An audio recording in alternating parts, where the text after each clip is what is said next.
Welcome everyone to Live with CXPA. I am Gabe Smith, CCXP. I'm the content manager for the Customer Experience Professionals Association. And every week we are delighted to bring you original content to help you solve your CX business challenges as well as to turbocharge your own career success and growth. So some of the conversations that we've been kind of listening to are happening on social media. There's other great conversations that are happening on CXPA's member discussion forum. It's happening in our local network programming, as well as any of the dozens of specialty communities that a CXPA membership gives you access to. We have a B2B CX community. We've got a peer-to-peer support community for those who are preparing to take the Certified Customer Experience Professional exam. You can network and collaborate with others who are sort of in the same boat. So if you are interested, if you like the conversations that you are seeing on our live streams, you're interested in becoming a CXPA member, gaining access to any of these resources and more, you can join us at cxpa.org/join. And speaking of join, where are you joining us from today? Let us know in the comments. Want to hear from you. Want to hear where you are located. Whether you're tuning in on LinkedIn or Facebook or YouTube. I see. So we've got some YouTube, LinkedIn comments already. Drop us a line. Let us know where you are in the world. So I am so excited to welcome our first two guests to today's program who will introduce in turn. The first is Mr. Greg Melia, CAE, the CEO of the Customer Experience Professionals Association. Welcome, Greg. Hello, everyone. Great to see you, Gabe, and to see a smiling face that many people recognize as well. The CEO Yes. of Awards International, Neil Skehel. Neil Skehel, CEO and co-founder of Awards International. Neil's the president of Customer Experience Magazine. Awards International organizes 12 experience-focused awards program in the UK, the UAE, Netherlands, and Turkey, giving much-deserved recognition to outstanding business initiatives. So welcome to Live with CXPA, Neil. Thank you, Gabe, and thank you, Greg. It's wonderful to be here, and thank you for the invitation. I'm looking forward to doing these. Absolutely. Absolutely. We're looking forward as well. And, you know, Greg, as we were talking with Neil and our friends at Awards International, we knew that we wanted to hold these quarterly live stream events to really just engage and discuss with one another about what we're seeing around the CX world, so to speak. So, Greg, as you look back at the first quarter of 2021, what are some observations or commentary that you'd like to share about what we're seeing in CX? What are we seeing out there? It's been a sort of a tumultuous last year. So what's the landscape and state of play? Sure. Well, before we begin on that, Gabe, I want to give a shout out to our audience. As I look and I see folks tuning in from Ghana and from Peru and from Saudi Arabia, that really reflects what I see going on in the CX and CXPA community, Pakistan, right now is that opportunity to leverage these unique circumstances that we're in to make connections and have conversations that it's been far too long and far too isolated. So I'm glad that we're putting this on a global stage and we're having these large conversations. Yeah, absolutely, Greg. I love seeing the global representation at each and every one of these live streams. In addition to the countries you mentioned, we've got France, Mexico, Brazil. Just amazing to see the representation in the community. And as we think about your question, what are we seeing here in the opening months of 2021? First and foremost, I want to acknowledge that we're seeing different experiences across the world. In some places, there is strong hope and move towards reopening. In other areas, we're seeing resurgence of this awful pandemic and seeing people have lockdowns. But we're making the most of it because our companies are making the most of it. Our organizations are making the most of it.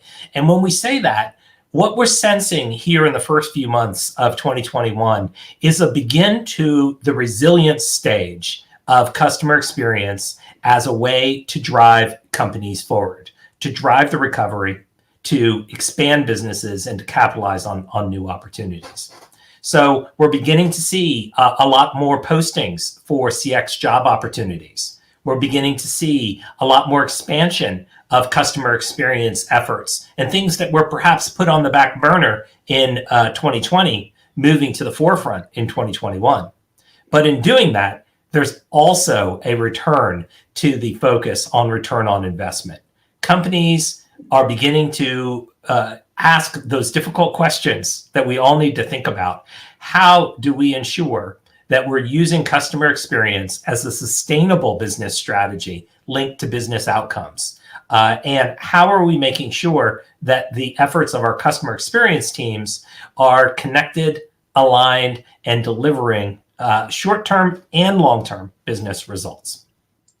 Yeah, Greg, I wholeheartedly agree. That kind of matches what I'm seeing and sort of looking at LinkedIn and sort of seeing a resurgence and a reemergence of CX job postings. But you're absolutely right.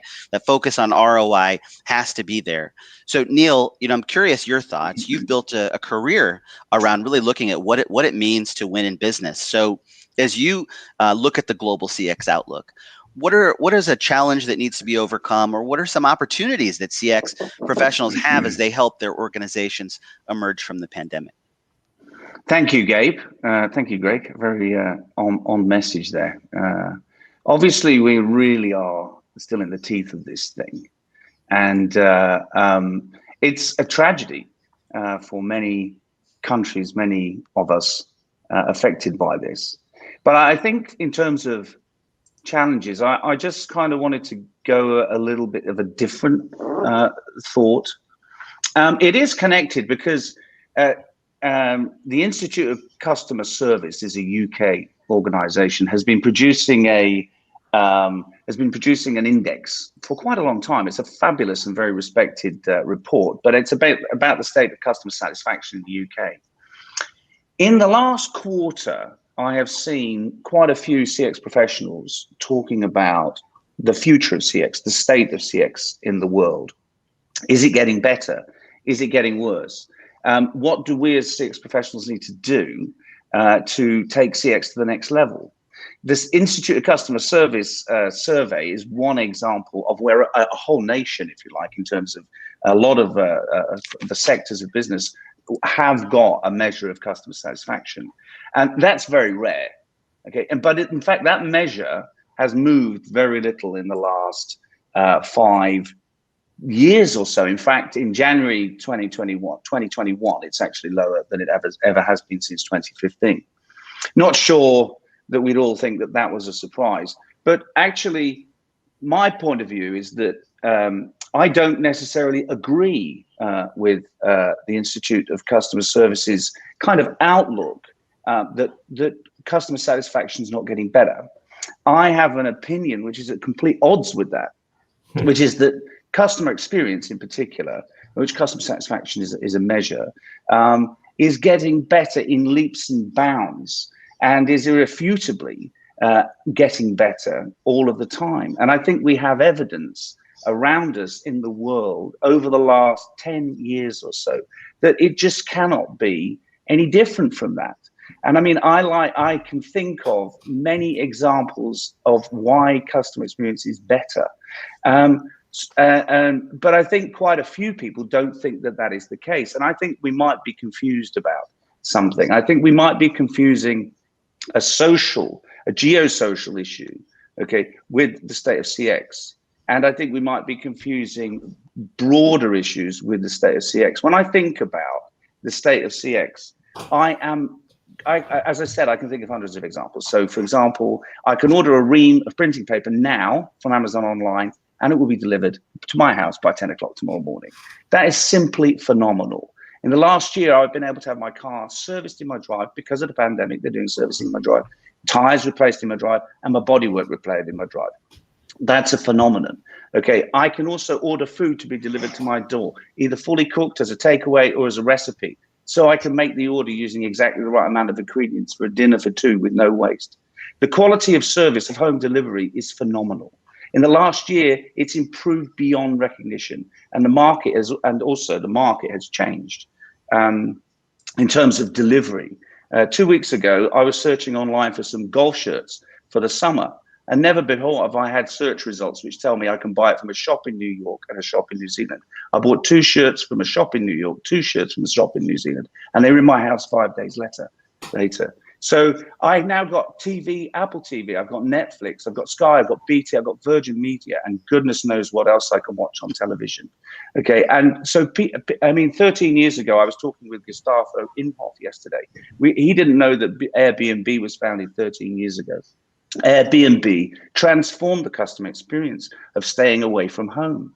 These are innovations that have been taking place around us, and these are just a few. So people telling me that CX is not improving, I just don't buy it. I think it's getting better and better all the time, enabled by technology, but also innovation. So what it seems is happening then, if the measures aren't improving. And I've been wrestling with this. Thinking about this. How can the measurement be right and I'm wrong? How can I be right and the measurement be wrong? How could I odds that?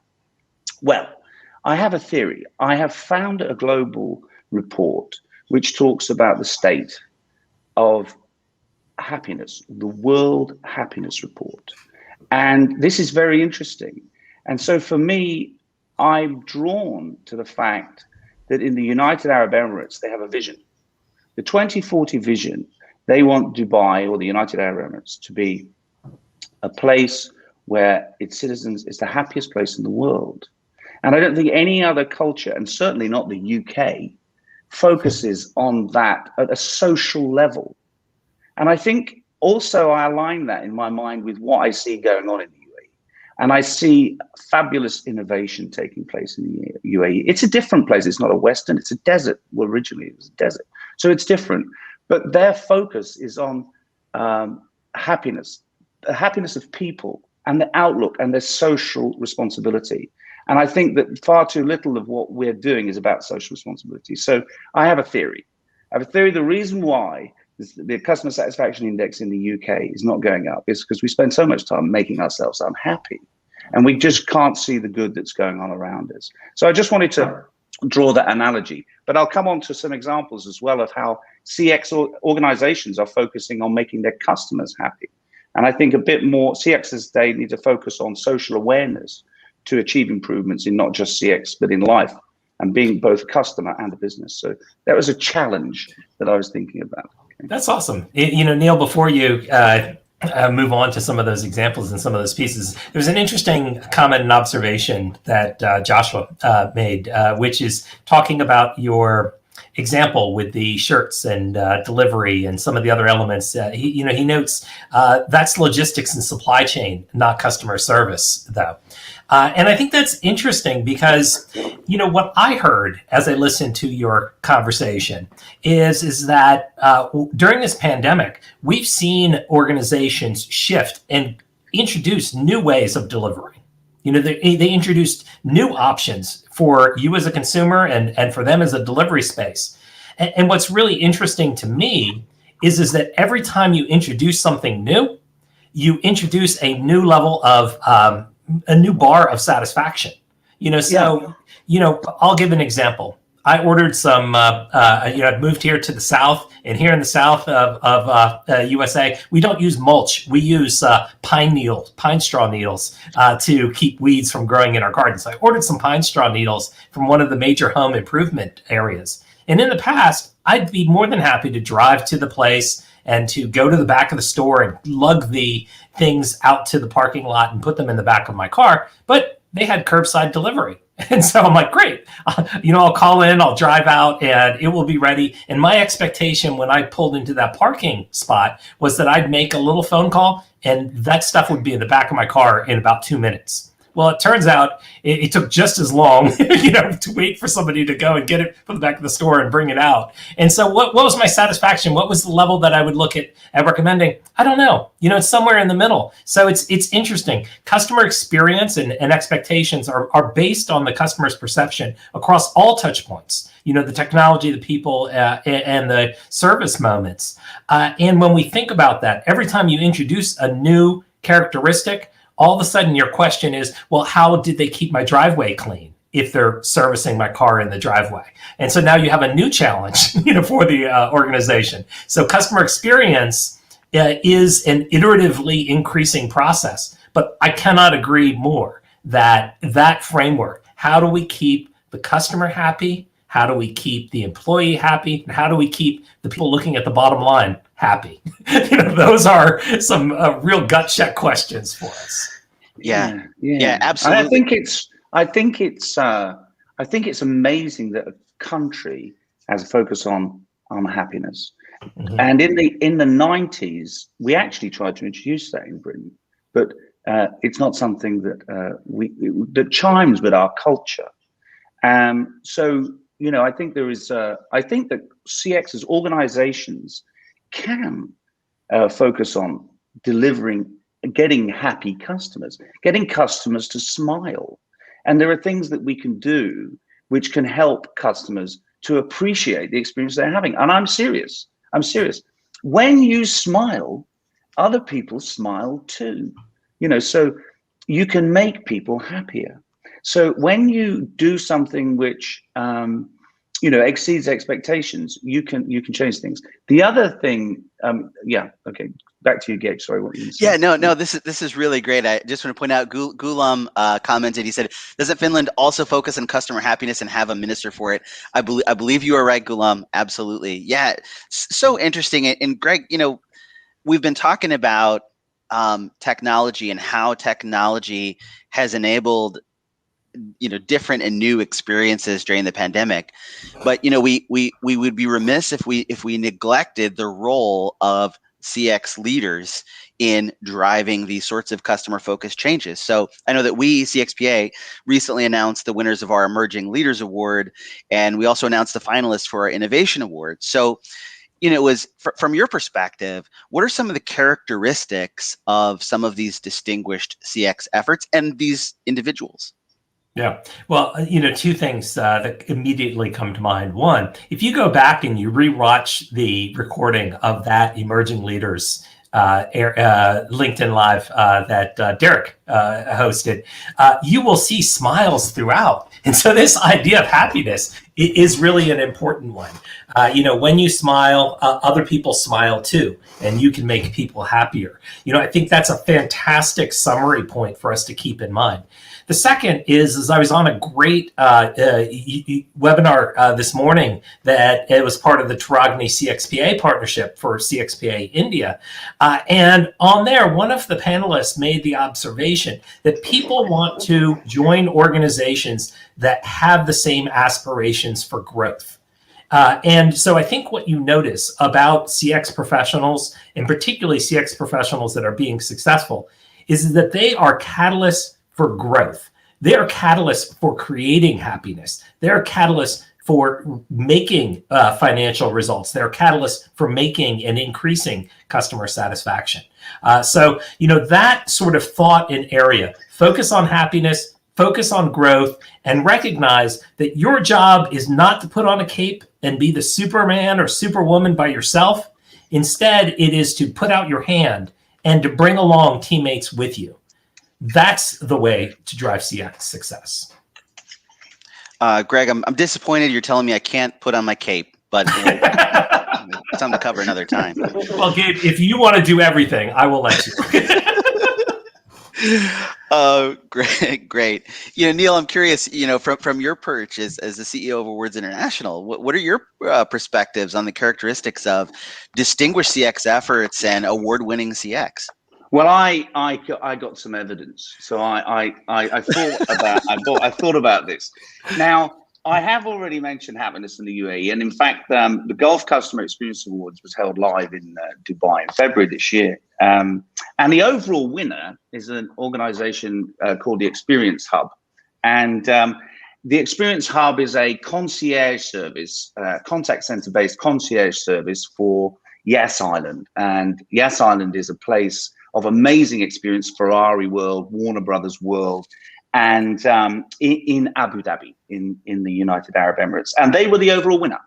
And so I thought I would answer your question by just sort of pointing out a few things that they did. And in terms of their summary, the first thing that they say is that at Farah Experiences, which is the name of the owners of Yes, our goal is to create happiness one smile at a time. Now, they also deployed, if you read their entry, empathy, teaching their employees to have empathy with their customer is vital to this entry in this initiative.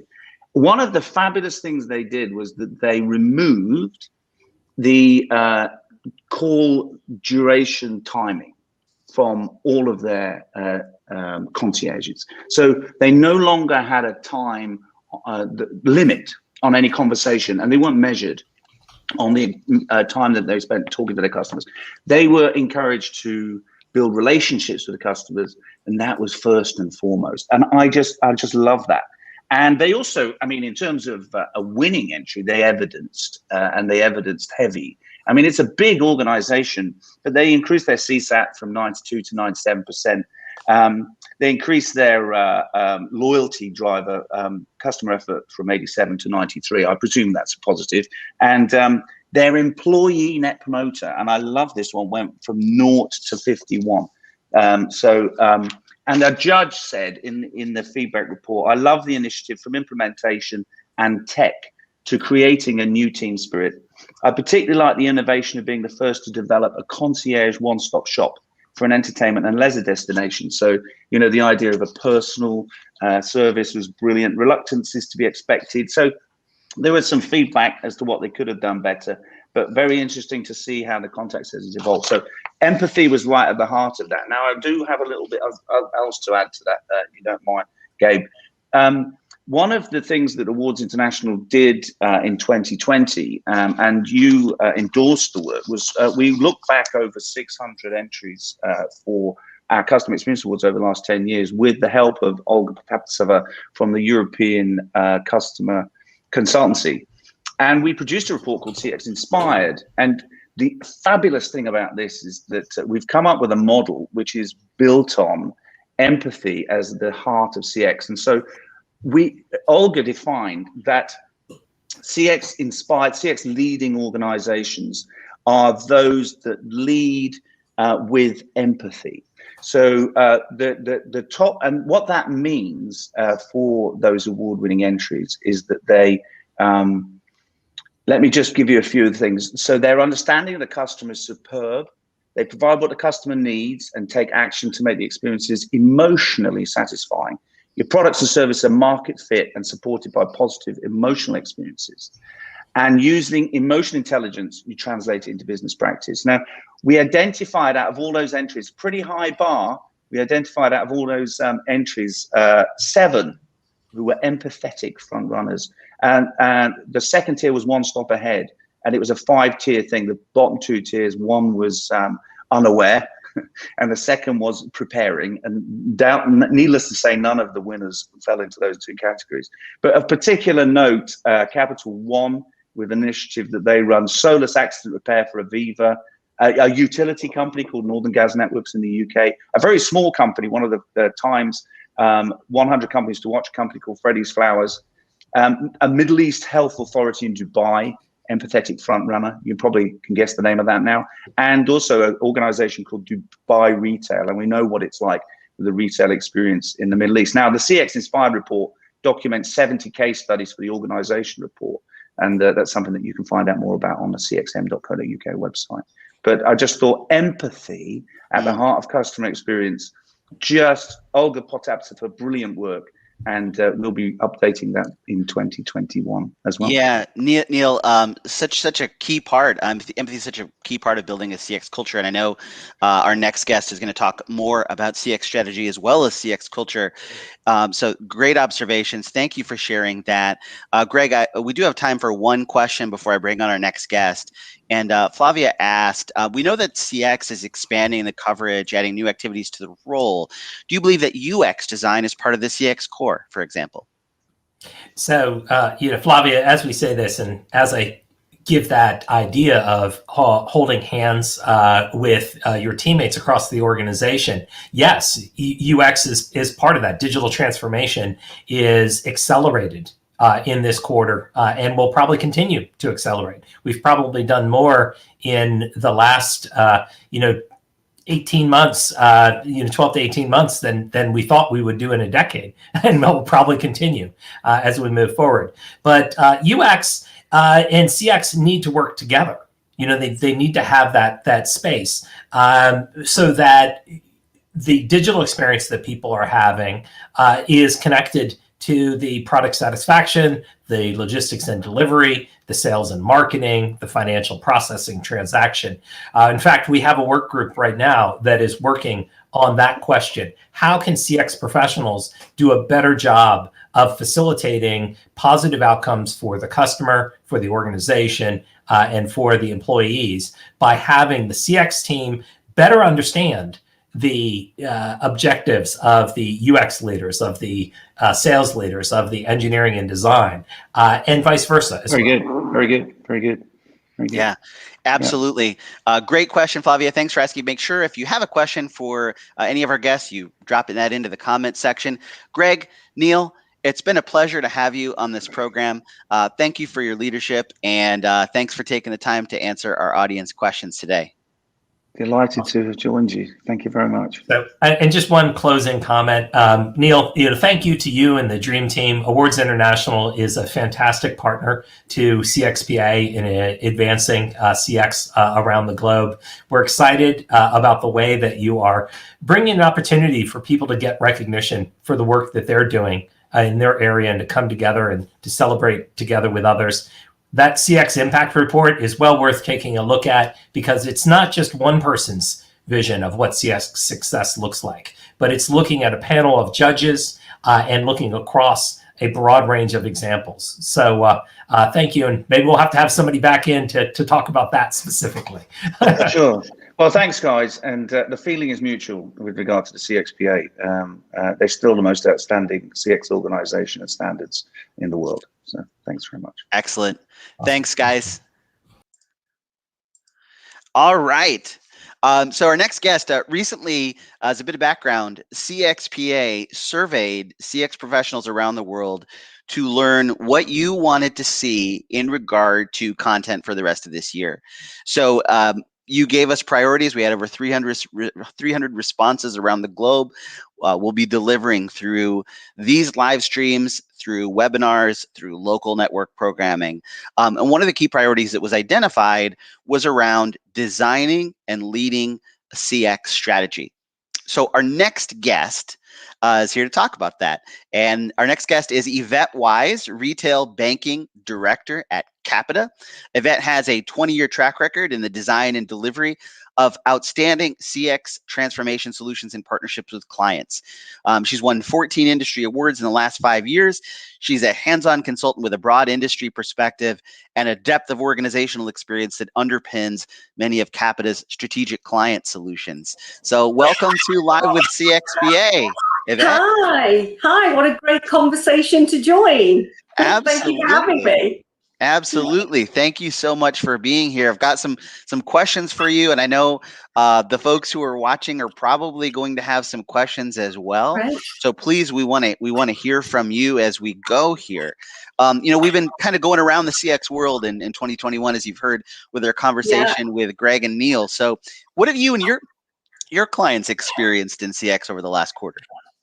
Well, I just want to shout out, because listening to that conversation, there were two things that came out for me. One was the empathy piece, and one was around the expectation shifting. And I apologize, I can't remember the person that asked the question around, is it a case of our expectation shifting? And I think there's a truth to that. If I think about, 2 clicks on the internet will bring you to a Mr. Elliot who lost a hat in 1909. So customer service in its theory has been around for a very long time. When we think about the 1940s, the International Organization for Standards was formed in 1946 in Switzerland. And since then, we have built expectations and built our propositions as we've moved forward.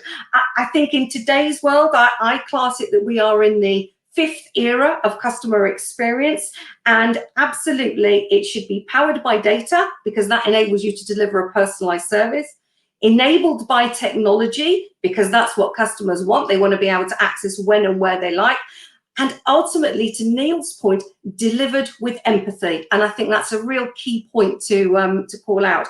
The other point I just wanted to say, if anyone has any roles to be named as the Director of Happiness, I would love to apply. That's brilliant.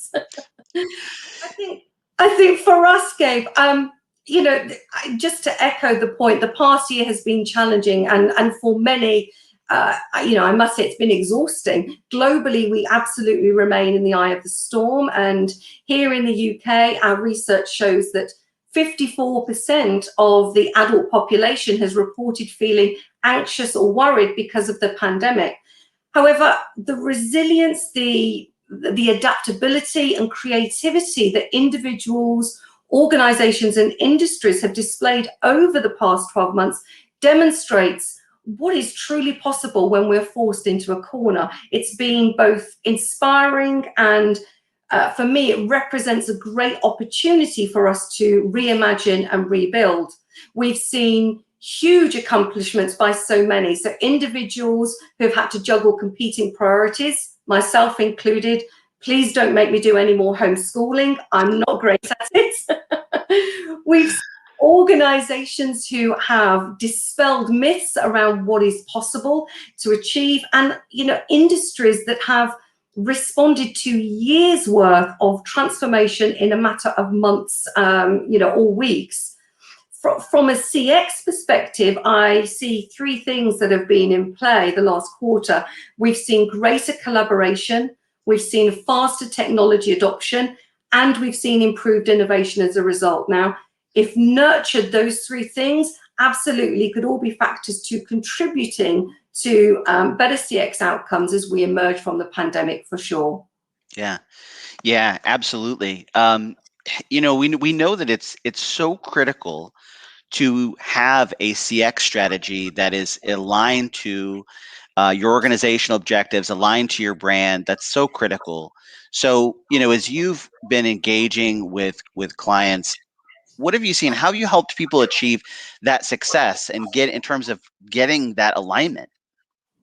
Yeah, you know, it's an interesting question. And I would first take a step back whenever I engage with clients, because typically when you're engaging with, as you say, CX professionals, we get it, right? We know that it has to align. In essence, it has to flow from the overarching strategy and be translated in a way.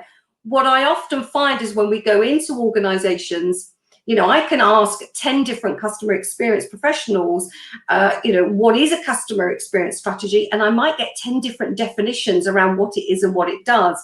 So what I tend to do at that point is ensure that, one, we engage everyone in the purpose of CX. Are we all on the same page in terms of what it is, what it isn't, and our thinking around it? The second stage that I would do is then engage people on the purpose of the strategy. Before we even start any design, what is it that we want to achieve? You know, a solid CX strategy is forward thinking. It provides actionable detail that guides the activities and the resources, if you like, required. It serves as our roadmap.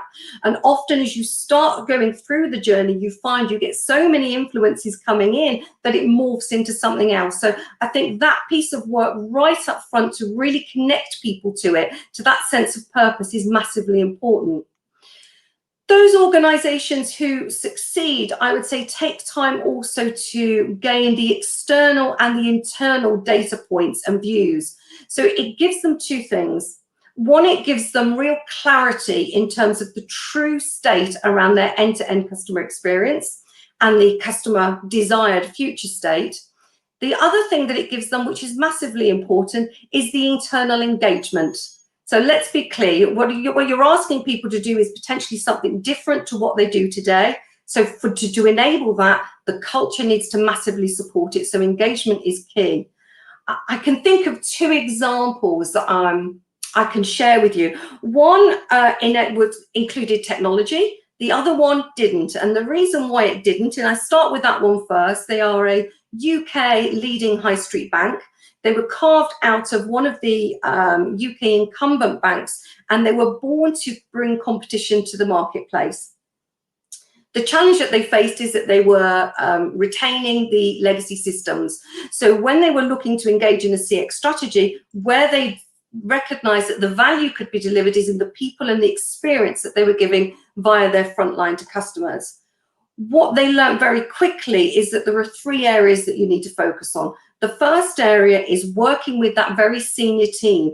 Understand what is it that you want to be known for? What do we stand for? If I'm at the front line and I'm talking to a customer, the last thing I want to have to do is to start looking through reams of information to tell me how I should behave. So keep it really simple and get clarity on the purpose. The second area of that is then to cascade that through the business and the whole organization. You know, customer experience isn't just a department, it's the whole of the organization if you truly are serious about it. As part of that cascade, the second area of focus is, of course, is what I would call looking at the ecosystem that supports people in the operation. So the processes that they follow. And I'm often asked, Gabe, how do we get an empowered workforce? And I always answer, the empowerment is the outcome. The input is the leader permissions that people give. And it's more than just saying, let's change the policy around what you could give to a customer.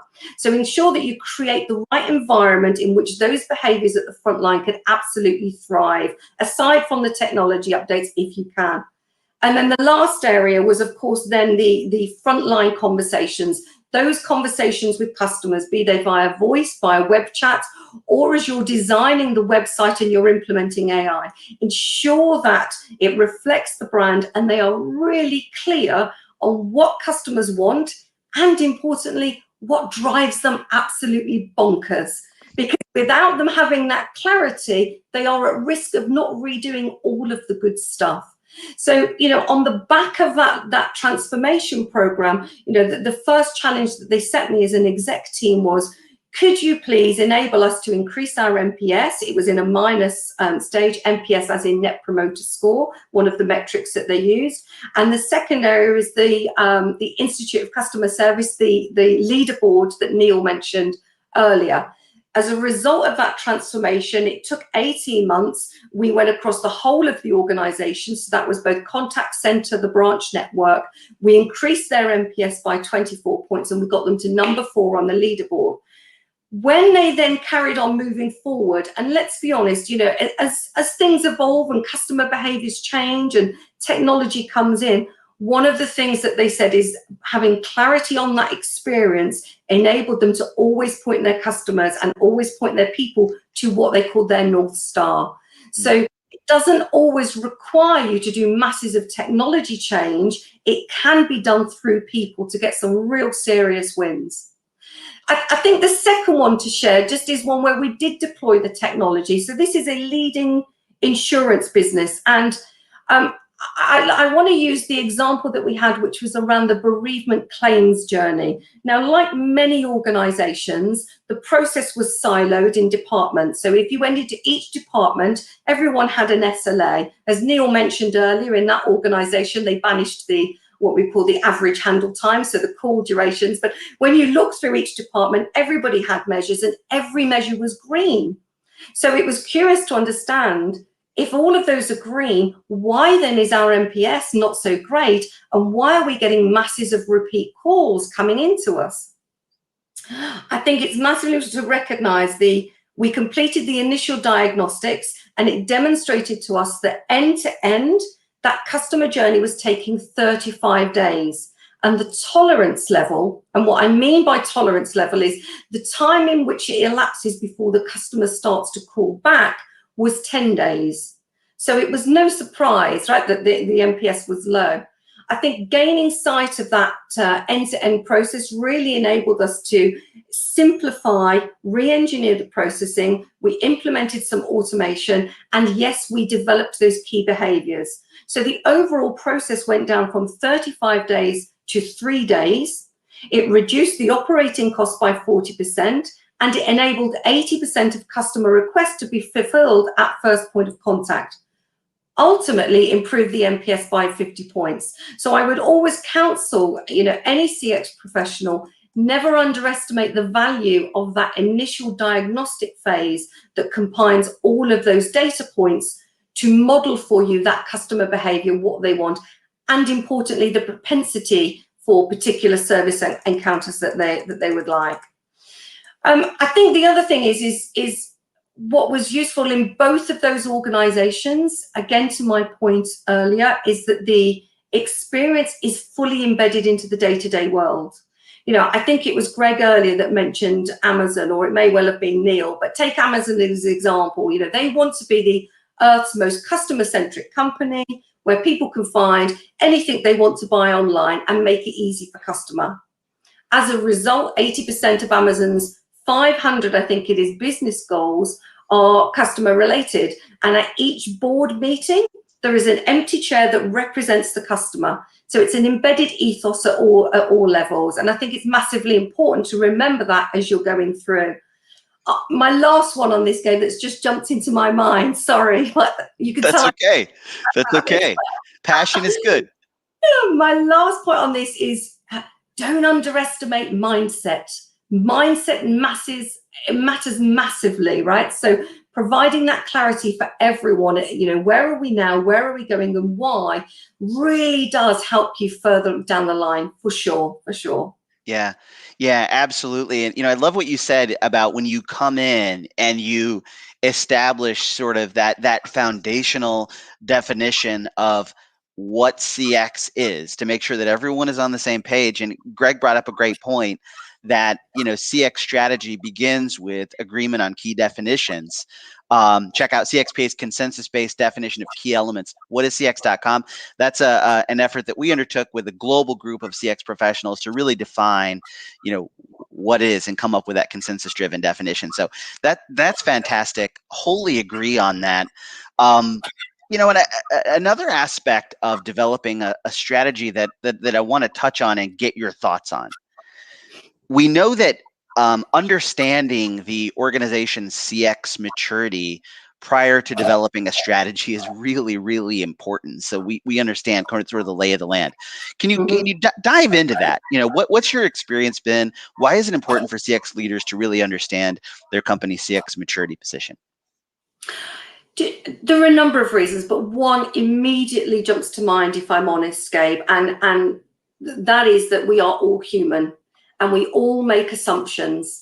And so without gaining true sight of our maturity, so not our perception of it, but our reality of it, although some may say perception is reality, but whatever, we're all human. So particularly paying attention to, as I said, that initial maturity assessment is important, because if you make assumptions, particularly with regards to customer, employee behaviors, and the legacy systems and processes around what is possible, it causes trouble down the line. So assessing in that way enables you to choose your transformation wisely.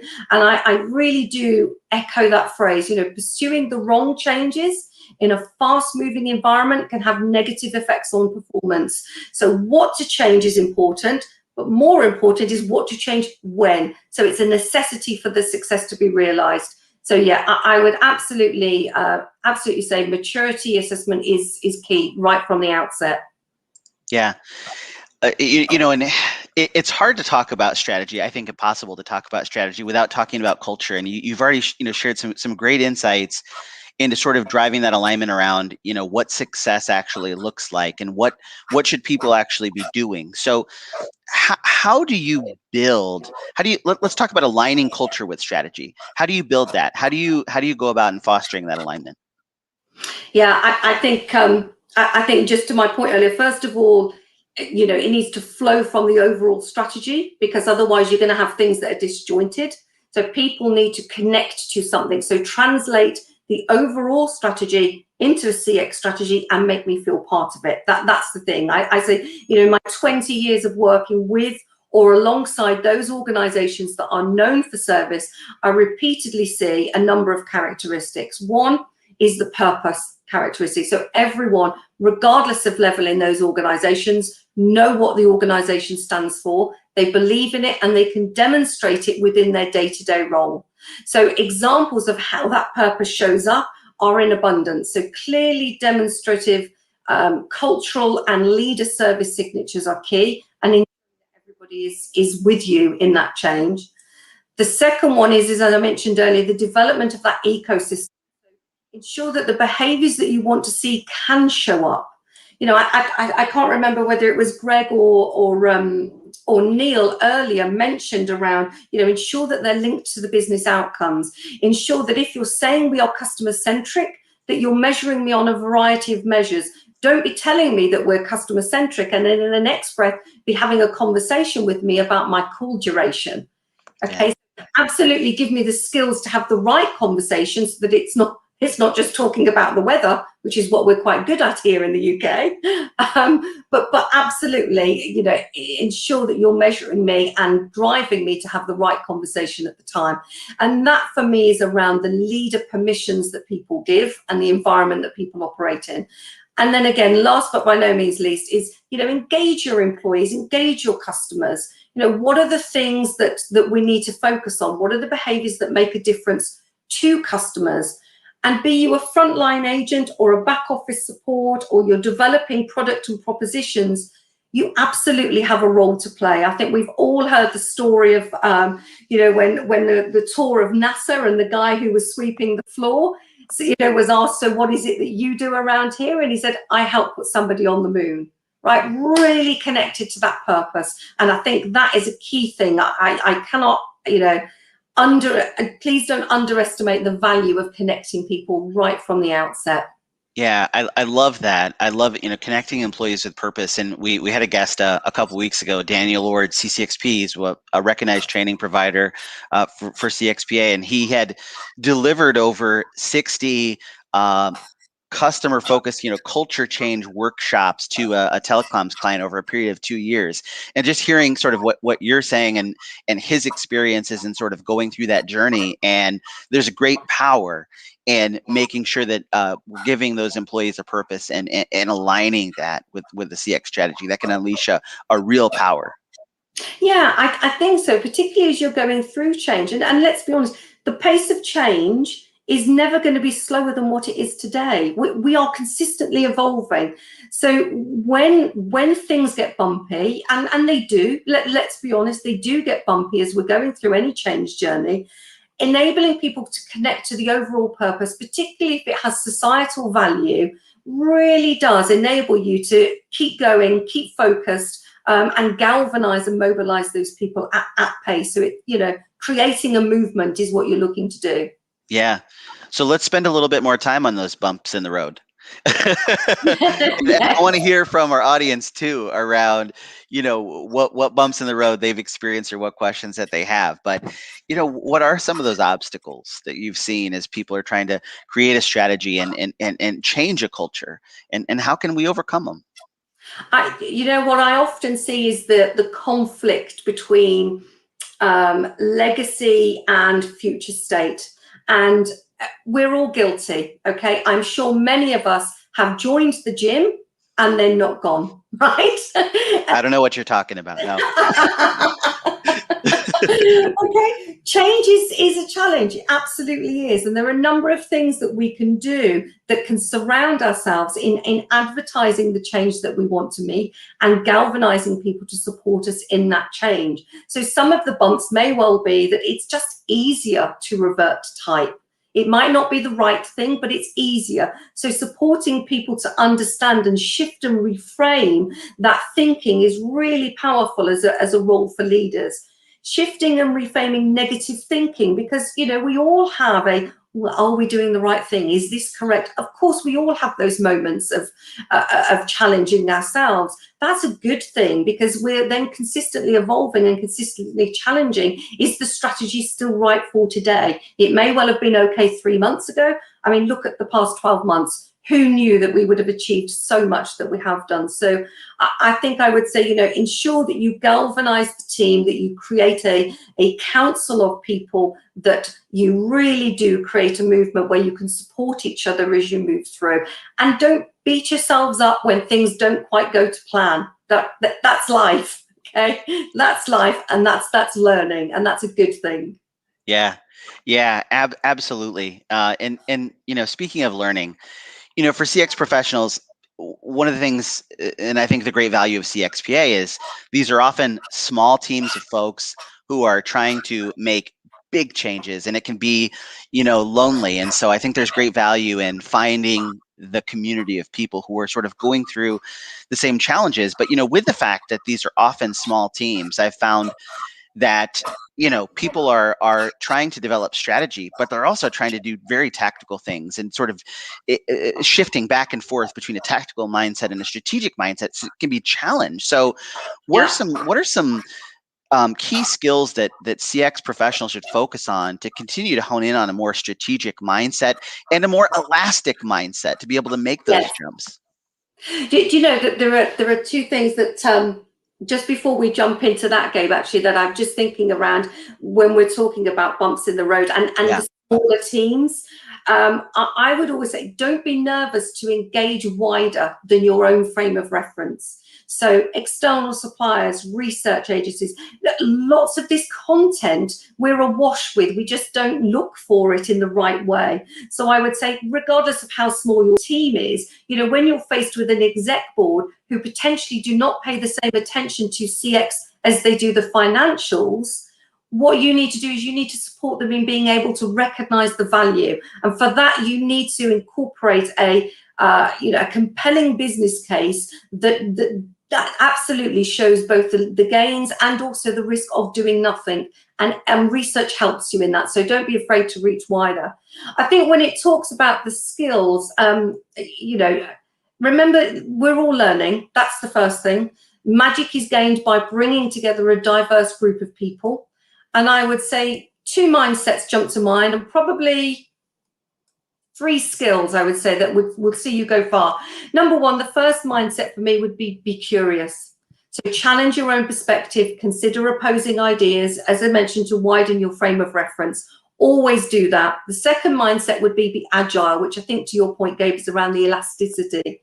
Look at the past 12 months, right? Developing an agile mindset, one that embraces change, that gets you comfortable with it and improves ultimately your resilience and your adaptability when the goalposts move, is massively important. The skills wise, I would say the first one, again, regardless of the size, you absolutely require solid communication skills. So the ability to communicate complex ideas, collaborate with others, and create that consensus, ensuring everyone's working to that, what I would call that collective endeavor, that shared goal, is vital. The second one would be analytical skills. So from financial statements to KPIs, market conditions, emerging trends, the internal resource allocation, that analysis, if you like, is crucial to creating the strategy that aligns with the current reality that your organization are facing. And third, or is it 3 and 4, actually? I'm going to budge. That's okay. Yeah, I'm going to budge. Planning and leadership skills. Strategy isn't just about thinking of a solution, it involves implementation too. So once the data has been analyzed, we've understood the problem, we've got a solution, you need strong planning and management skills to make sure that you retain everybody and keep everybody moving together in the way forward.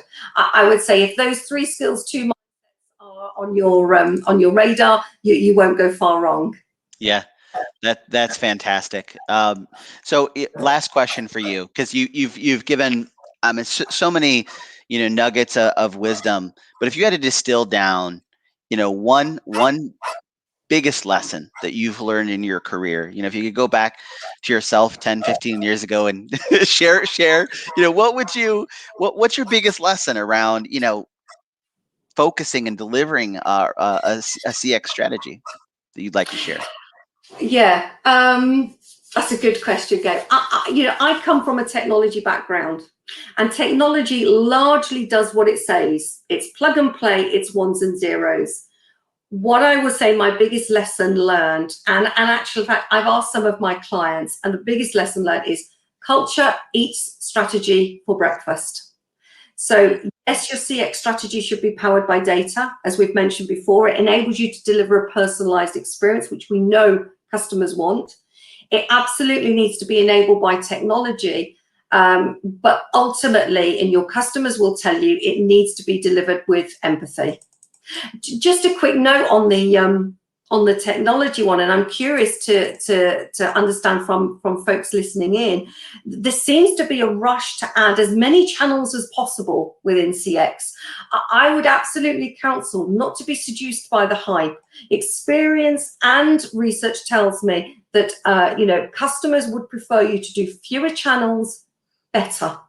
Right, so don't be rushing to add every single channel, because not only do you increase costs, you also increase the customer touch points, and the experience drops as a result, because we are in a generation where we do expect instant gratification. So if I tweet you and you don't respond to me within 20 seconds, I might then go onto your Insta page, or I might YouTube video you, and then I might call into the contact center. Suddenly you've got 6 touch points, all for just one instance.